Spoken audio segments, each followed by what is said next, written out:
जहाँ भावुकता अपने चरमोत्कर्ष की तरफ होती है और उसी भावुकता के साथ में जुड़कर जब व्यक्ति अपने भीतर की प्रेरणा को खोजता है, तो वो चंद्रमा प्रदान कर्क राशि का व्यक्ति कहलाता है। कर्क राशि के महानुभाव सेल्फ मोटिवेशन के साथ में बस इसी भावुकता को गहराई से देखते हैं। किसी व्यक्ति विशेष से अच्छे शब्द मिल जाए तो वो 24 घंटे भागने के साथ तत्पर गति को अपने भीतर तक उजागर करने वाले होते हैं। राहु और केतु अंतर चेतनाओं को प्रभावित करने वाले ग्रह हैं। सबकॉन्शियस अप्रोच के साथ में अपने इम्पैक्ट को रखने वाले प्लैनेट्स हैं, जिनका सब्सटेंशियल पार्ट के साथ में कोई भी बेस नहीं। अक्टूबर 2023 के साथ में राहु और केतु की स्थितियाँ उस महीने के अंतिम सिरे में परिवर्तन की तरफ आई, तो वहीं मई 2025 के साथ में राहु और केतु पुनश्चय परिवर्तन की यात्रा को अपने साथ में देखने वाले रहेंगे, जहां कुंभ और सिंह के साथ में इनकी यात्रा रहेगी।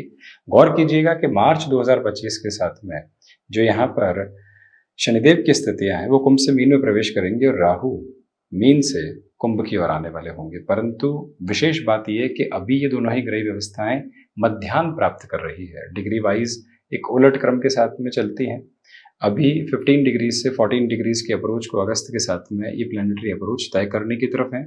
तो ऐसे क्रमबद्ध सिरे में व्यक्ति को ये स्पष्ट कर लेना चाहिए कि जब राहु भाग्य भाव अध्यात्म भाव में हो और केतु जब पराक्रम भावस्थ क्रम के साथ में हो, गुरु राशि स्थान और बुध के मूल त्रिकोण राशि स्थान के साथ में ये व्यवस्थाएं जब हो, तो स्पष्ट हो जाता है कि भ्रम के साथ में केतु की अवस्था, विरक्ति यानी डिटैचमेंट के साथ में केतु की पोजीशन, सबकॉन्शियस अप्रोच और जो कई बार फियर ऑफ अननोन के साथ में अप्रोच होती है वो राहु की होती है।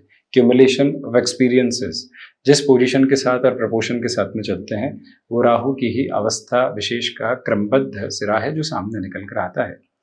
ये स्पष्टता अपने भीतर तक रखने की आप कोशिश करते चले जाइएगा कि यहाँ जो राहु का अवस्था विशेषक क्रम है वो एक स्पेसिफिक क्लैरिटी के साथ में बताता है कि आपके लिए यहाँ पर जो आध्यात्मिक चिंतन की स्थितियाँ हैं और आपके लिए इस आध्यात्मिक धारा के प्रवाहमान क्रम की स्थितियाँ, उसमें थोड़ी सी अवृद्धि आ सकती है। जो अभी तक आपके साथ में स्पिरिचुअल प्रोग्रेस नहीं थी वो निकल कर आ सकती है। जो फॉर्च्यून का सपोर्ट था परंतु वो रिजम्बलेंस के साथ में नहीं था, व्यक्ति को भाग्य का सहयोग है परंतु वो दिखाई भी देना चाहिए कि इस राह की तरफ चले, वो अवस्था अभी तक अंशगत व्यवस्थाओं में 9 महीनों में जो नहीं थी अब वो निकल कर आने की तैयारी में है। इसको यदि आप डिमार्केशन के रूप में देखते हैं तो अगस्त 2024 से जो मार्च 2025 तक का पूरा ही क्रमबद्ध सिरा है वो एक स्पेसिफिक क्लैरिटी आपके लिए यहाँ पर देता चला जाता है कि फाइनेंशियल गेन की अप्रोच के साथ में क्यूमुलेट करते हुए अब आप खुद को कहीं पर भी रोकने वाले नहीं हैं, नकारात्मकता के भावों को संप्रेषित करके चलने वाले नहीं हैं। यहाँ से आपकी की पूरी जर्नी एक इवॉल्विंग पर्पस को आपके लिए रिजेम्बलेंस में रखती चली जाती है। मन के भीतर की सारी ही नकारात्मकता के भाव यहाँ से हट रहे हैं और आप एक स्टेबलाइजेशन के प्रोसेस को अपने साथ क्यूमुलेट करते चले जा रहे हैं। ये एक पोजीशन आपके साथ में फ्रेम है।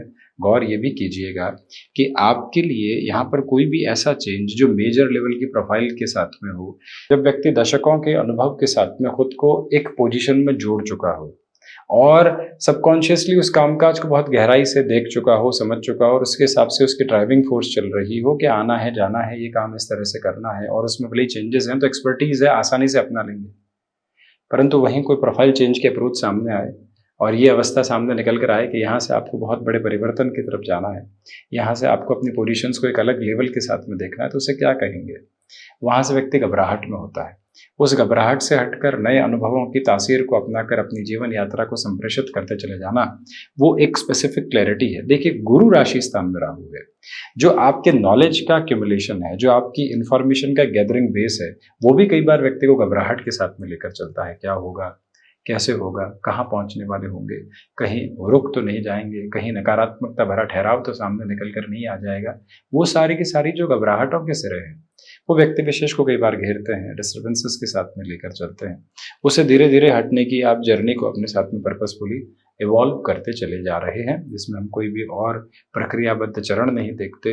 ये भी गौर करने की पूरी आवश्यकताएं आपके लिए बनी हुई है कि जो 9th हाउस के राहु है वो कई बार जर्नीज के साथ में व्यक्ति को डिस्टर्बेंसेस देते हैं। जो कामकाज के साथ में यात्राएं हैं वहां से एक फियरसम अप्रोच निकल कर आती है। क्या करेंगे, कैसे करेंगे, कहाँ पहुंचेंगे, यहाँ से कुछ मिलने वाला नहीं, ये ऐसी बातें जो आती है उससे काफ़ी हद तक खुद को आप हटाकर अब चलने वाले होंगे। केमिकल संबंधी कामकाज औषध विज्ञान संबंधी कामकाज, रिसर्च के साथ में कोई भी नएपन की पोजीशन को अपने साथ में फ्रेम करता हुआ वर्किंग नोट अब यहाँ अगस्त से आपके लिए पॉजिटिव कहा जाएगा। याद रखिएगा कि जॉब में जो लगातार फियर चल रहे थे किसी ले ऑफ जैसी पोजीशन को लेकर, किसी और अप्रोच को लेकर, क्या होगा कैसे होगा, वो स्थितियां पूर्णकालिक तौर पर अब हटकर आपके लिए एक अलग अवस्थित सकारात्मक क्रम को निर्देशित करती चली जा रही है, जहां से कहीं आप अटकाव और बाधा की भाषा को अपने लिए देखने वाले नहीं होते।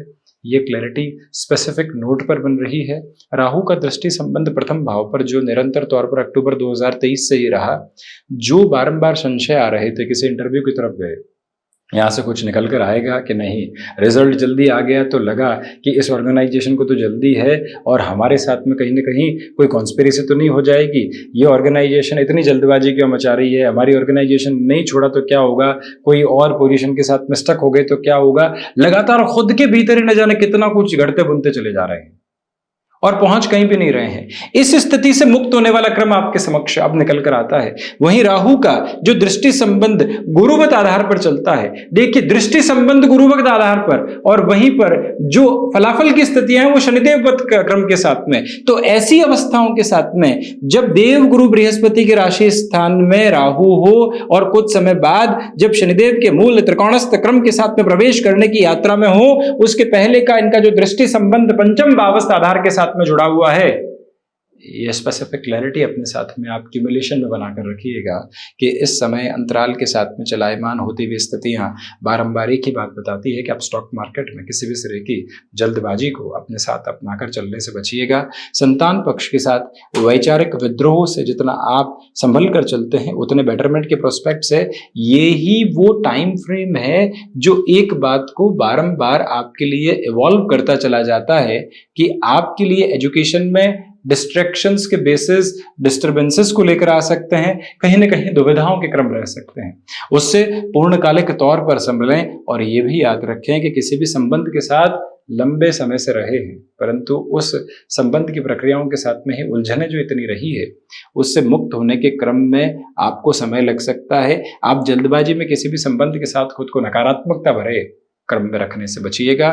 तो वहीं जो पराक्रम भाव के केतु की स्थितियां हैं वो एक स्पेसिफिक क्लैरिटी को आपके सामने रखती चली जाती है कि कोई भी अप्रोच आपके लिए बहुत मेजर लेवल पर ऐसे फंक्शनल चेंजेस बता रही है जिसकी एक्सपेक्टेशन तो थी लेकिन इस लेवल पर होगा और इतना पॉजिटिव होगा उसकी एक्सपेक्टेशंस नहीं थी। वो पोजीशन आपके साथ में बेटर है क्योंकि ढैया भी अपने अंतिम प्रवास क्रम के साथ में यहाँ आपके लिए गतिमान है क्योंकि शनिदेव अपने मूल त्रिकोण के साथ में, तो इसी वजह से ये एक अटमोस्ट पॉजिटिव प्रोस्पेक्ट है जहां से आपके लिए बहुत बड़े लेवल के चेंजेस आ सकते हैं। जो इतने लंबे समय से आपके लिए देरी बनी हुई थी कामकाज में वहां से व्यवस्थित क्रम, तो वहीं भाइयों और मित्रों के साथ में जो बहुत ज्यादा जुड़ाव का अवस्थित आधार होता है वो भी आपको काफी हद तक आगे बढ़ाने की तैयारी करता चला जा रहा है। ये भी एक अटमोस्ट पॉजिटिविटी। तो राहु और केतु का जो ये अंशगत व्यवस्थाओं में मध्याह्न है वो अब एक अटमोस्ट पॉजिटिव बेसिस को आपके लिए यहाँ रिजम्बलेंस में लेकर चलता चला जाता है। ये एक क्रमबद्ध सर आप जरूर रखिएगा अपने साथ में। तो मध्याह्न के साथ में आपके लिए सकारात्मकता निरंतर मौजूद। सावधान यहाँ एक तरह से पक्षियों को चुगने के लिए डालना, राहु गायत्री का पाठ करते चले जाना। तो वहीं सुबह सुबह के अंतराल के साथ में निरंतर तौर पर जो व्यक्ति विशेष राहु बीजक का भी पाठ करता है उसके लिए अंतराल और अधिक श्रेष्ठता के साथ। तो वहीं शनिदेव की ढैया का क्रम है इसलिए दशरथ कर शनि स्तोत्रम संकट मोचन हनुमान अष्टक का पाठ भी आप निरंतर करते रहते हैं तो ज्यादा बेहतरी। जो कार्य 70% तक पूरा हो चुका है वहां से पलट कर पीछे मुड़ना बिल्कुल भी ठीक नहीं, इस बात पर गौर कीजिएगा। तो ये था राहु और केतु के मध्याह्न का चर्चा जनित विषय। कर्क राशि के महानुभावों के लिए हम इसी तरह की चर्चाओं के साथ उपस्थित होने का प्रयत्न करते रहेंगे। धन्यवाद एवं कोटिशः आभार।